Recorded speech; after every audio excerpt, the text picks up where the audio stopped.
यावर्षी 10 जून 2025 वार मंगळवार या दिवशी वटपौर्णिमा आलेली आहे। वटपौर्णिमेच्या दिवशी वडाचं पूजन करण्यासाठी यंदा 3 मुहूर्त आहेत।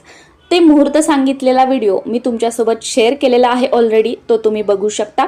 याचबरोबर वटपौर्णिमेच्या दिवशी तुम्हाला जर बाहेर जाऊन वडाचं पूजन करणं शक्य नसेल तर घरच्या घरी वटपौर्णिमेचा जो कागद मिळतो तो आणून पूजन कसं करावं हा व्हिडिओ सुद्धा मी तुमच्यासोबत शेअर केलेला आहे।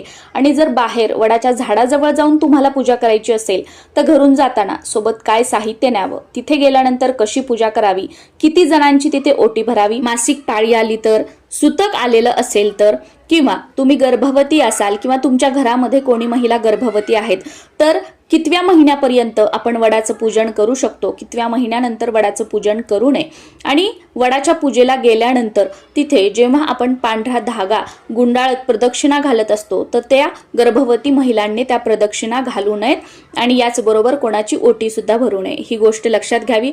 अशीच बरीच माहिती असणारा व्हिडिओ सुद्धा चॅनलवर अपलोड झालेला आहे, प्रांजली जोशी चॅनलवर, तोही तुम्ही बघू शकता। तर बघा, उपवास करण्याच्या वटपौर्णिमेच्या दिवशी 3 पद्धती आहेत। सगळ्यात पहिली पद्धत जी आमच्या भागामध्ये त्यानुसार उपवास केला जातो ती म्हणजे की वटपौर्णिमेचं पूजन होईपर्यंत उपवास धरला जातो आणि वडाचं पूजन करून आल्यानंतर जो काही पूर्णावरणाचा स्वयंपाक केलेला असेल किंवा तो स्वयंपाक बनवून त्यानंतर हा उपवास जो आहे तो सोडला जातो। मग वडाचं पूजन होईपर्यंत चहा, कॉफी, फळं हे तुम्ही घेऊ शकता।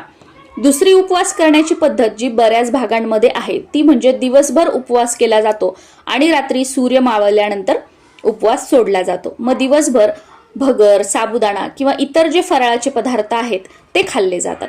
आणि तिसरी उपवास करण्याची पद्धत म्हणजे दिवसभर रात्रभर एकादशीला कसा आपण उपवास करतो फक्त फराळावरचा तसा उपवास धरला जातो आणि दुसऱ्या दिवशी म्हणजे वटपौर्णिमेच्या दुसऱ्या दिवशी स्नान झाल्यानंतर काहीतरी गोड एखादा पदार्थ बनवला जातो, वरण भात भाजी केली जाते आणि मग हा जो उपवास आहे तो सोडला जातो किंवा दुसऱ्या दिवशी पूर्णावरणाचा स्वयंपाक केला जातो आणि हा उपवास सोडला जातो। तुमच्या भागानुसार, तुमच्या शहरानुसार किंवा तुमच्या घराण्यानुसार तुमच्याकडे उपवास करण्याची कोणती पद्धत आहे त्यानुसार तुम्ही उपवास करण्याचा प्रयत्न करा। कारण आपापल्या घराण्याच्या पूर्वीपासून रूढी परंपरा ज्या चालत आलेल्या असतात त्यानुसारच आपण जी काही व्रतवैकल्य असतील किंवा सणवार असतील ती साजरी करावीत। कारण आपल्या घराण्याच्या रूढी परंपरा पाळणं आणि त्या पुढे चालू ठेवणं हे आपलं प्रथम कर्तव्य आहे। या व्यतिरिक्त सुद्धा एक पद्धत आहे ज्यानुसार उपवास केला जातो, पण शक्यतो तो हिंदी लोकांमध्ये केला जातो, ते म्हणजे निर्जला उपवास केला जातो आणि दुसऱ्या दिवशी जल पिलं जातं किंवा रात्री सूर्य मावळल्यानंतर।